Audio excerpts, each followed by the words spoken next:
Քարից ելնած խոսքերն են երկրի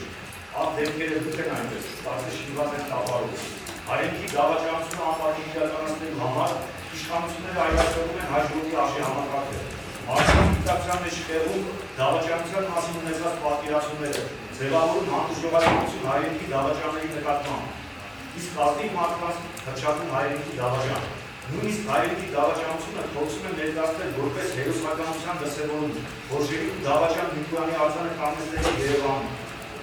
Սա իրագործելու համար Մոսկվայի գործակալները, նախին չեկիստներն ու կոնսոլորները, նախ զավթեցին իրեն նժդեական համարով հանրապետական կուսակցության ղեկավարությունը։ Հայաստանում արժի համակարգի ամենամեծ այլասերումը այսօր իրականացնում է հենց նժդեական ողջորժված կուսակցությունը, Երևանում տեղադրելով ոչ թե հայրենիքի նվիրյալ նժդեի, այլ հայրենիքի դավաճան Նիկոլյանի արձանը։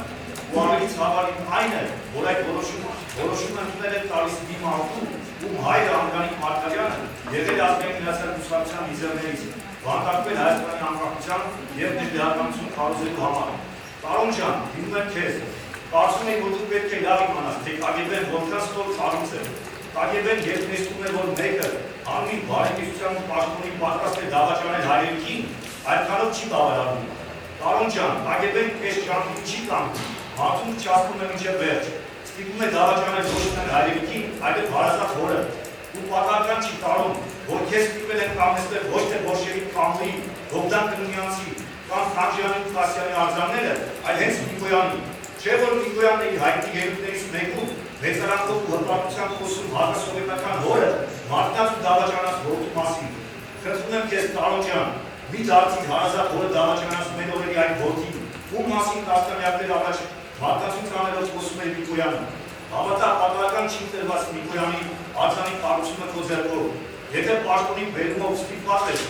ապա կառուցում եմ Կամոյի արձանը, բայց ոչ Նիկոյանի։ Թողնել դավաճանի միայն հայրենիքի գաղափարին։ Հիշում եմ, 1989 թվականին ես ընկերներիս հետ պետք է խնդիրներ կառուցեի Լենին թեման պայմանագրի դեմ, Անդրանիկ Մարգարյանից խորհուրդ էր տալիս հասնելով խոսելու գրել։ Դրա համար ինձ տվեց Ջոն Միլյակոսյանի կազմած մասնակիցների ժողովածուն։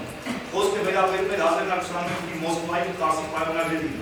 Եթե կասկածում ես իմ այս խոսքերին, ապա հարցնում Մանուկ Թոքուզյանին, թե ուր է այդ գիրքը։ Գիրքը հենց Մանուկ Թոքուզյանին է, ումից Անդրանիկ Մարգարյանը վերցրել տվել էր ինձ։ Այդ գիրքը հիմա էլ մեր կամն է, մակագրված Մանուկ Թոքուզյանին։ Ասեմ, թե ինչի հիշեցի այս դեպքը։ Այդ օրերին Անդրանիկ Մարգարյանը հայ կոմունիստների մասնավորապես Նիկոլյանին դավաճան էր համարում։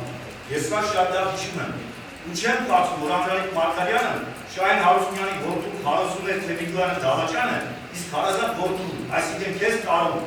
ասում եք, թե ինքը Նիկոլյանը դավաճան չի, չեմ հավատա սրան։ Այս առիթով էլ հիշեցի մի այլ դեպք։ Տարբեր առաջ Միքայել Հարապետյանը հիշեցրեց Շիրակ Գյունաշյանի կենացներից մեկը։ Շիրակ ասում է, սրիկա է նա, ով ուրիշի որդուն մի խրատ ունի տալու, իսկ իր հարազատ որդուն մի այլ խրատ։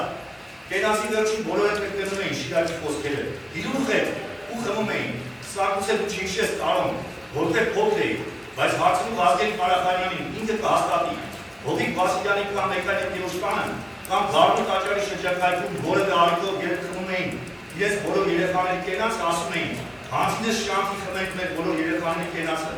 Այնպես էր ստացվել, որ ազգային միացյալ կուսակցության հիմնադրման ժամանակ միայն Շահեն Հարությունյանն էր ամուսնացած և երեխաներ ուներ, այսինքն բոլոր մեր երեխաների մեջ տարիքով մեծը ես էի ու հասցրել էի միանալ մեր ծնողների պայքարին և արժանանալ իրենց էլ սեղան նստելու ու երեխաների ամիս պատասխան կենաց ասելու իրավունքին։ Սկզբնական շրջանում երբ ասում էին, հանձինս շանքի խմենք մեր բոլոր երեխաների կենացը, ովքեր մեծանալով միանալու են մեր պայքարին ու նստել են մեր սեղանի շուրջ, շանքի կողքը, ես շատ էի ոգևորվում, հուզվում էի։ Հետո տարիների ընթացքում նկատեցի, որ բոլոր երեխաները մեծանում են, բայց իմ կողքը նստողներ չեն լինում։ Դարձյալ լսում էի հանձինս շանքի ու նույն կենացի խոսքերը, բայց արդեն առաջվա պես չէի հուզվում կամ ոգևորվում, իսկ ավելի ուշ այդ կենացներին այլևս լուրջ չէի վերաբերվում։